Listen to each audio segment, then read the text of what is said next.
The Lord be with you.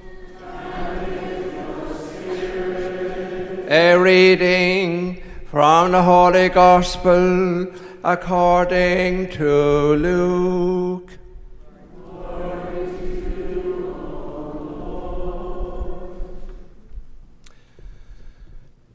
Jesus passed through towns and villages, teaching as he went and making his way to Jerusalem.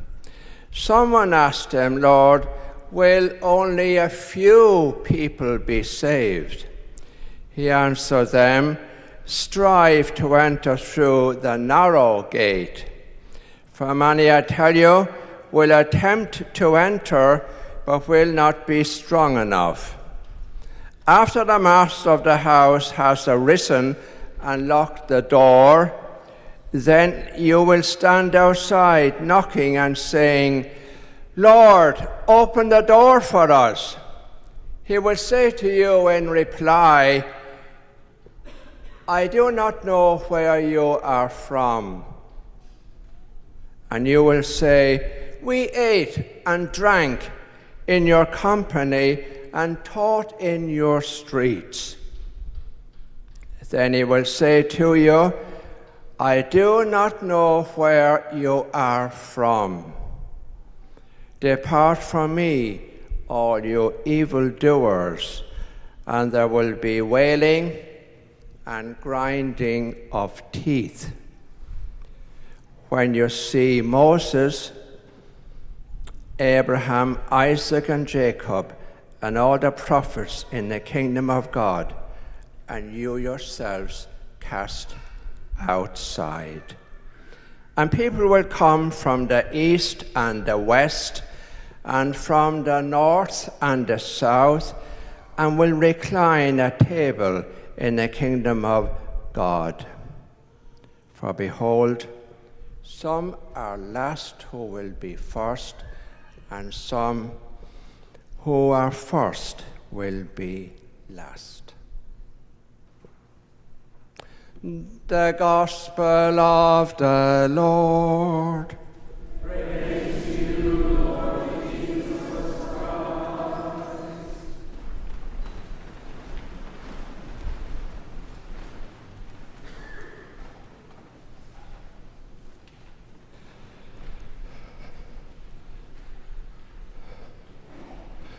Now, oh good, have to say a prayer that this thing will work. But it is now at the moment, so that's fine. I think any priest, sometimes, or some priests give a lot of time, but for somebody like myself, maybe I should give more time. You look at the readings for the following Sunday, and you just can't make head nor tail of them. It's a bit like that this morning, and you're trying to find a word or and I suppose I might sum it up as saying that Christ gives us a bit of a jolt. It reminds me, there's a man sitting in the doctor's office waiting to see the doctor. And as he's sitting there, a nun comes out, having seen the doctor, and she looks totally distressed and pale and in a terrible state. And he's wondering what the doctor told her. And when he goes in to see the doctor himself, he says to him, "What did you tell that poor nun? She's gone away in a terrible state." Oh, the doctor said, "I told her she was pregnant." "And is she?" "Oh, no, of course not, no. But as sure as hell cured her hiccups." Well, I tell you, we've all got a few hiccups that need curing. So I listened intently to the readings, and I picked out the responsorial psalm, for example, Go out to the whole world, tell the good news. And there seems to be a contradiction between the response to the psalm, go out to the whole world, tell the good news, and then you come to the gospel and it's all about how few will be saved. So you might wonder, what good news is there in that? Well, Jesus never liked being asked, I was only going to say stupid questions like that, how many will be saved? What difference? It's none of our business how many will be saved. Try and save ourselves. That's the important thing, isn't it?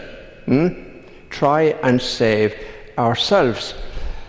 And it seems again in the gospel this morning that it's more, Jesus in what he says is being more exclusive than inclusive, which is not the way Jesus normally behaves. And there's no real thread going through the gospel for the simple reason that in the gospel this morning, Luke borrowed what is in the gospel from the other gospels. You know, you find them in various parts of them, and he put them together, and they don't make a lot of sense. But on the other hand, they do. So Jesus said, be careful, not everybody will be saved. Make sure you go through the narrow gate or the narrow door. Well, Jesus lived in the Holy Land and was familiar with Jerusalem. And as those of you who have been to Jerusalem know that you enter into the old city through different gates. There's the Jaffa Gate, there's the Damascus Gate, and there's a gate called the Eye of the Needle. The Eye of the Needle. And that's a very interesting gate because Jesus uses that in one of his talks and says to people around him, it's easier for a camel to get through the eye of a needle than for a rich man to enter heaven. And it's a beautiful meaning. In the sense, imagine a camel is coming up to Jerusalem, and they're coming, I think you come from the south if you're going through the eye, that particular gate, the Eye of the Needle. And I've been through that gate many times myself, and you got to kind of go bend down in order to go through the gate. And so a camel would be coming up loaded with possessions, and the person who owns the camel and was arriving in Jerusalem would have to dispossess the camel of all the possessions, otherwise totally unload the camel, leave all the possessions one side before he could enter through the gate. You see how much sense that makes. And so that brings it back to the gospel this morning. Try and enter through the narrow gate, the narrow door. What is then the narrow door for me and for you? Well, first and foremost, we got to realize what we're talking about when we talk about heaven and about hell. And Pope John Paul II, and now St. John Paul II, in 1999 said, when are Catholics going to realize that heaven and hell are not geographical places, but states of consciousness? Now that's very, very important to realize. Heaven and hell are not geographical places, but states of consciousness. So, if you apply that, I'm not looking at anybody in particular, heaven and hell begins here. And perhaps some of you here this morning are in hell. Now you might say, What the hell am I doing here if I'm in hell? Well, it's a good question. But you can. Go back to the line in the Gospel where Jesus says, he uses a little phrase, they're knocking on the door, and the answer is getting, I don't know you. I don't know where you have come from. I don't know you. How do we put that into every ordinary, everyday language? I don't know you. Well, there are. You can come to Mass every Sunday, but if you're out there during the week and you're living with a lack of forgiveness in your life, you're an angry person, you're always causing trouble, you're always starting fights, you go out there, you leave the parking lot here, you go out in your car, and the minute you enter Fremont Avenue, you become an angry person with everybody about you. Am I talking rubbish or am I talking facts? And many of us are like that, and I think I have to point a finger here too, because I've noticed myself lately, as I get older, I'm getting more impatient. Do you find that? Huh? I wonder why. I wasn't near as impatient when I was, and I'm slowing down, and yet I'm getting impatient with people who aren't going faster. It doesn't make sense. But I am. I find them becoming more patient. But then I try to be some way courteous on the road. And then, I look at the news and television. I read the newspaper to try and keep myself informed, and it's nothing but people fighting, bitterness, people who are not welcome, condemning people of colour or creed or where they came from, or we don't want those kind of people in our country, and the lies we listen to every day. And you and I are being affected by that kind of culture, whether you realize it or not.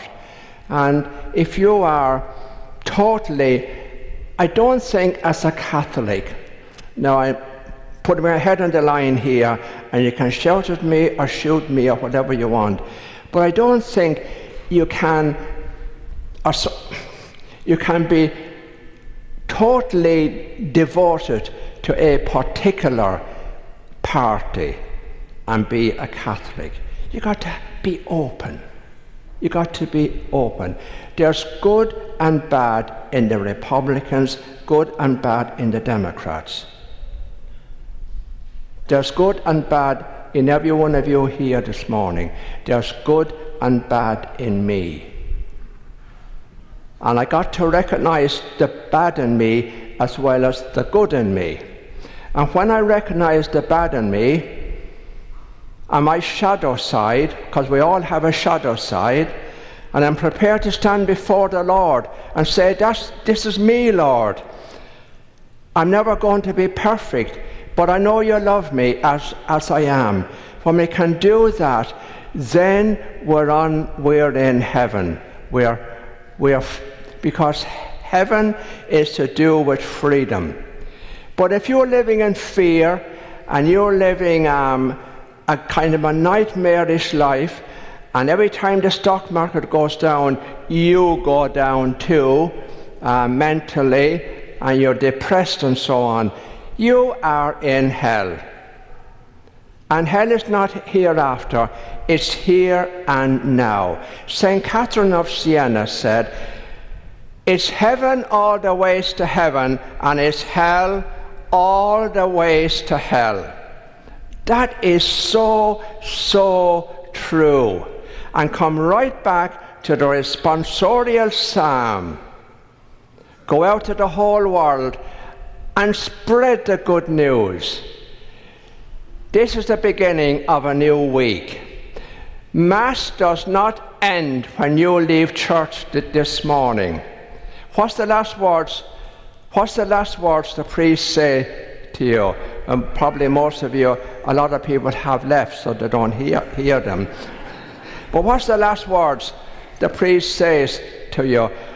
Go now in peace. What? To love and serve the Lord, or to live to show the gospel by the way you live. And if you live where you ignore the homeless and you ignore people because they don't have as much money as you, or they're not in the same category as you, or they're not in your group, you are in hell. You're not living the way Jesus wants you to live. There was an old Irish priest who used to love preaching fire and brimstone every Sunday. And one particular Sunday, he said to everybody, stand up, all those who want to go to heaven. So naturally, everybody stands up. Now he said, remain standing, all those who want to go to hell. And there's one old guy down the back called Murphy. Remain standing. And he says, Murphy, do you want to go to hell? No, Father, but I'd hate to see you there all by yourself. so God,